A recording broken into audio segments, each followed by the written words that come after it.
So I am a woman who pees a lot. It's kind of a problem. You know, people ask me to come spend the night and go on vacation or something, and I always think, oh my God, I have to get up 17 million times, and I'm too embarrassed, so I always say no, and it's kind of horrible. So anyway, my brother Michael, it's 2010, and he has closed his business because of the recession, and he's gone off to Asia to go find himself.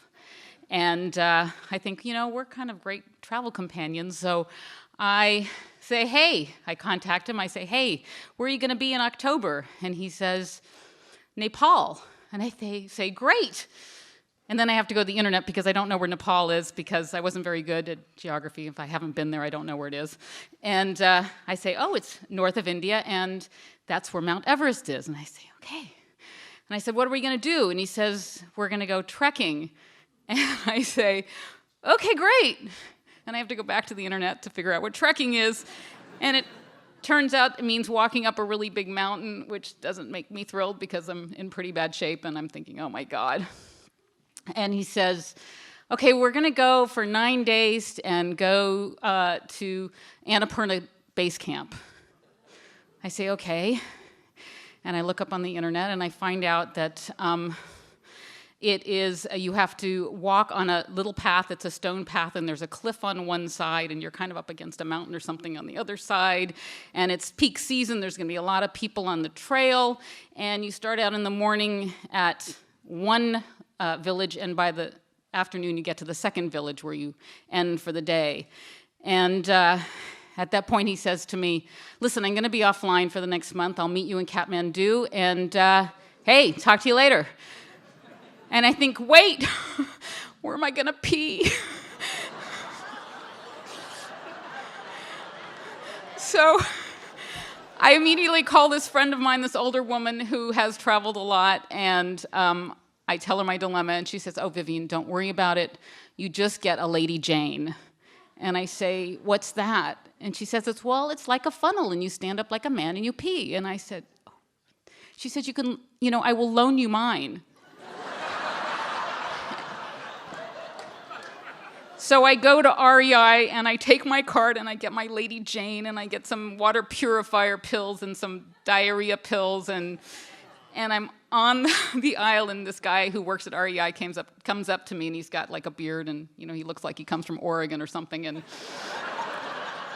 he says, oh, I see you have a Lady J. It has a nickname. And I say, yeah, and I tell him how embarrassed I am, and he says, don't worry about it. Listen, my girlfriend and I, when we go camping, she just takes one of these, and he picks this chamois cloth off the shelf, and they come in like orange or blue or brown, and they come in this little Ziploc thing, and he goes, here's what you do. You just use it, and then you hang it on the back of your backpack and let it dry during the day. So I have one more friend to call, who then says, Vivien, you're being ridiculous. You just take some toilet paper, you pull down your pants, and you pee. I said, okay. But I had to go to the internet one more time where it said, you do not leave anything on the path. You have to bring everything out with you. And I think, how does that work? So, of course, I bring my toilet paper and I bring some Ziploc bags. And I start stressing about the fact that I'm going to be carrying for 9 days used toilet paper in a Ziploc bag in my backpack. So we get there, and we started out in the village on the first day, and we go up 2,000 feet, and I'm huffing and puffing, and I'm in terrible shape, and I'm slow. I'm really, really slow. And it is absolutely stunning. And we get to the 2,000 feet, and then we go down 1,000, which should be great, except then we have to go back up. And this Nepalese guy, bounces by us. He sprints by in flip-flops with I'm not kidding, a Sears refrigerator on his back. And I have no idea if they even have electricity on the mountain. And I keep going, and at the end of the day, we end at that second village, and I realize I haven't peed all day. And I think, oh my God, I've sweated a lot. And I thought, I may be a woman who pees a lot, but I also sweat a lot. And it seems like sweat offsets pee.